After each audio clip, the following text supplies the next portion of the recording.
మాధ్యాహ్నిక ఆరాధనలో భాగంగా గర్భాలయాన్ని శుద్ధి చేసుకొని పంచపాత్రలో శుద్ధ జలాన్ని నింపుకొని దేవతామూర్తులకు ఉపచారాలు సమర్పించి తులసీ దళములతో అష్టోత్తర శతనామార్చన జరిపి మాధ్యాహ్నిక నైవేద్యంలో భాగంగా అన్నప్రసాదాలు పన్యారాలు నైవేద్యంగా సమర్పించి భక్తుల్ని సర్వదర్శనానికి అనుమతిస్తారు.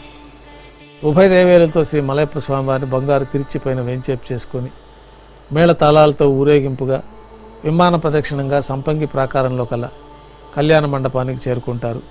కళ్యాణోత్సవం ప్రారంభమవుతుంది. పుణ్యాహవచనము, అంకురార్పణ, రక్షాబంధనము, అగ్నిప్రతిష్ఠ, స్వామివారికి అమ్మవారికి కళ్యాణోత్సవం సందర్భంగా నూతన పట్టు వస్త్రాల సమర్పణ, మహాసంకల్ప పఠనము, మాంగళ్యాలకి అభిషేకము, ఆరాధన, మాంగళ్యాల్ని స్వామివారి తరఫున అమ్మవారికి సమర్పణ గావించి స్వామివార్లకి అమ్మవార్లకి కర్పూర నీరాజనాన్ని సమర్పించి విశేషమైన హోమాలతో పూర్ణాహుతి పూర్తయిన తర్వాత మాలా పరివర్తనం అనే కైంకర్యాన్ని నిర్వహించి ఉభయ దేవేరులను శ్రీవారి చెంతకు చేర్చి అక్షతారోపణము వైదిక కార్యక్రమాన్ని నిర్వహించి మహానైవేద్యము కర్పూర నీరాజనము తోటి ఈ కళ్యాణోత్సవం పూర్తి అవుతుంది. ఉభయ దేవేరులతో శ్రీ మలయప్ప స్వామివారు మేళతాళాలతో ధ్వజస్తంభం వద్ద కల అద్దాల మండపానికి చేరుకుంటారు. ఊంజల్ పైన స్వామివారిని వేంచేపు చేసి వేద పారాయణ నడుమ ఊంజల్ సేవను వైభవంగా నిర్వహించి కర్పూర నీరాజనంతో ఊంజల్ సేవ పూర్తి చేసుకుంటారు. ఉభయ దేవేరులతో కలిపి శ్రీ మలయప్ప స్వామివారు మేళతాళాలతో ఊరేగింపుగా ఆలయం వెలుపల కల వైభవోత్సవ మండపానికి చేరుకుంటారు. ఆర్జిత బ్రహ్మోత్సవంలో భాగంగా బంగారు గరుడ వాహనం పైన శ్రీ మలయప్ప స్వామివారు వేంచేస్తారు. కర్పూర నీరాజనంతో గరుడ వాహన సేవ పూర్తి అవుతుంది. హనుమంత వాహనం పైన శ్రీ మలయప్ప స్వామివారు వేంచేస్తారు. కర్పూర నీరాజనంతో హనుమంత వాహన సేవ పూర్తి అవుతుంది. పెద్ద శేష వాహనం పైన శ్రీ మలయప్ప స్వామివారు వేంచేస్తారు. కర్పూర నీరాజనంతో పెద్ద శేష వాహన సేవ పూర్తి చేసుకొని బంగారు తిరిచిపైన వేంచేస్తారు. ఉభయ దేవేరులతో కలిపి స్వామివారికి కర్పూర నీరాజనాన్ని సమర్పించిన తర్వాత సాయం సంధ్య వేళలో 1000 దీపాలతో అలంకరించబడిన సహస్ర దీపాలంకరణ సేవ మండపానికి ఉభయ దేవేరులతో కలిపి శ్రీ మలయప్ప స్వామివారు మేళ తాళాలతో ఊరేగింపుగా చేరుకుంటారు.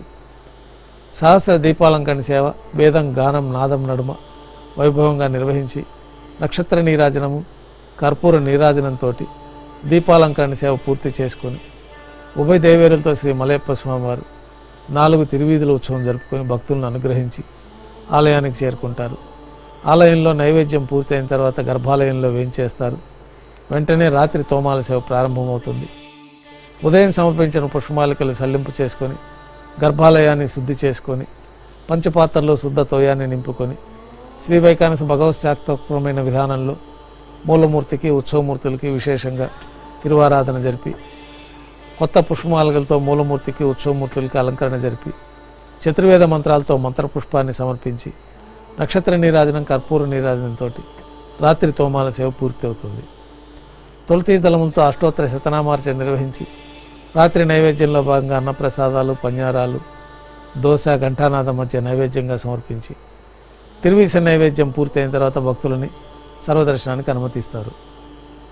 కొద్ది విరామం తర్వాత ఏకాంత సేవలో భాగంగా రాత్రి సమర్పించిన పుష్పమాలికలు సల్లింపు చేసుకొని గర్భాలయాన్ని శుద్ధి చేసి బంగారు పంచపాత్రలో బ్రహ్మ తిరువారాధన కోసమై బంగారు బిందెలోని తీర్థాన్ని సమర్పించి ఏకాంత సేవలో భాగంగా కౌతుకభైరమైన శ్రీ భోగ శ్రీనివాసమూర్తిని బంగారు పట్టు పాన్పు పైన వేంచేపు చేసుకొని ఈ సందర్భంగా స్వామివారికి దారోష్ణమైన గోక్షీరము జీడిపప్పు ద్రాక్ష కలకండ కలిపిన మిశ్రమాన్ని నైవేద్యంగా సమర్పించి కర్పూర నీరాజనంతో ఏకాంత సేవ పూర్తి అవుతుంది. శ్రీ అవధూతాశ్రమము బోధానంద సత్యారామూర్తి ఆర్యుల గోసేవాశ్రమము మరియు వృద్ధాశ్రమము పడాల ఆశ్రమములో గోసేవ గోవుల దానము స్వీకరించుట మీ నవగ్రహ దోషములు పోవుటకు గోపూజ చేయబడును. మూలికా వైద్యము గోపంచగవ్య వైద్యము చేయబడును. యంత్రములు తావీదులు ఇవ్వబడును. శాంతి హోమములు చేయబడును. మీ ఆత్మీయుల పుట్టినరోజు పెళ్లి రోజు మరియు వర్ధంతి వంటి ముఖ్యమైన దినములలో గోసేవ లేదా అన్నదానం చేయదలిచిన వారు సంప్రదించండి. మా వృద్ధాశ్రమంలో ఖాళీలు కలవు. చేరదలిచిన వారు సంప్రదించండి. శ్రీ శ్రీ శ్రీ స్వామి బోధానందగిరి శ్రీ అవధూతాశ్రమము అయ్యప్ప స్వామి గుడి దగ్గర పడాల తాడేపల్లిగూడెం 2. Cell numbers 7981356374, 96180341138.